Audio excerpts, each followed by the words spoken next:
मग आता भाग्याची गंमत बघ. भाग्यानं काय केलं, 1 रुपया त्याच्या पुढे टाकला. कुणी टाकला? भाग्यानं.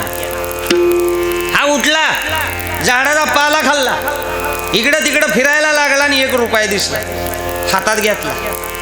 म्हणला आता 1 रुपयाचं काय यायचं, बायकोला काहीतरी खायला घेऊन जाऊ, म्हणजे तेवढंच घरात घेतलं तर घेतलं. 1 रुपयाचं काय यायचं. म्हणला बायकोला मास लय आवडते, मासच घेऊ. मास घ्यायला गेलं पण रुपयाचा 1च मासा आला. असं नका म्हणला, तिच्या पुरता तेवढाच. पण मास करायला नुसता मासा न्यावं तर सरपण लागल, जळण लागल. मग वाळल्याला जळण सरपण कुठं भेटल. वाळल्याला झाड होतं एक. मला शेंड्यावर चांगलं वाळलेल्या थापे, फांद्या चांगल्या, सर सर सर सर झाडावर चढलं, ती शेंड्याला गेलं. हा, प्रॅक्टिस झाली त्याची राऊंड राऊंड तिथं पाला खाऊन. वर गेलं आणि वाळलेलं सरपण जळण तोडलं.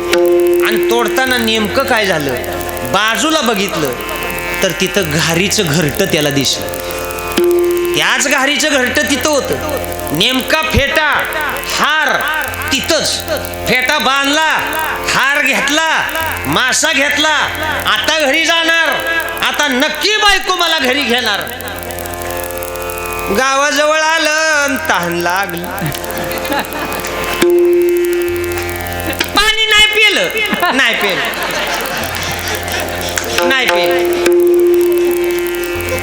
मरतय का म्हणलं नाही पाणी पिलं तर. घरी गेल्या बायकोच्या गळ्यात जसा हार घातला तशी बायको पदरान त्याचा घाम पुसती. तुम्हाला कॉफी करू का, कांदा पोहे करू का, तुपातला शिरा करू का. तो म्हणला नको, काय करू, मासा आवडतो तुला, मासाच कर. तिनं लगेच मासा घासला, हो कापला. जसा कापला तसा त्याच्यात हिरा सापडला.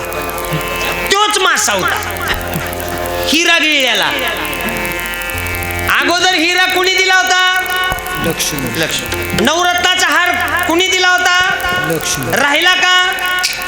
मग हे त्याला सगळं किती रुपयात पुन्हा मिळालं, 1 रुपयात. हा 1 रुपयात दिलता कुणी, म्हणून भाग्यात असेल तर मी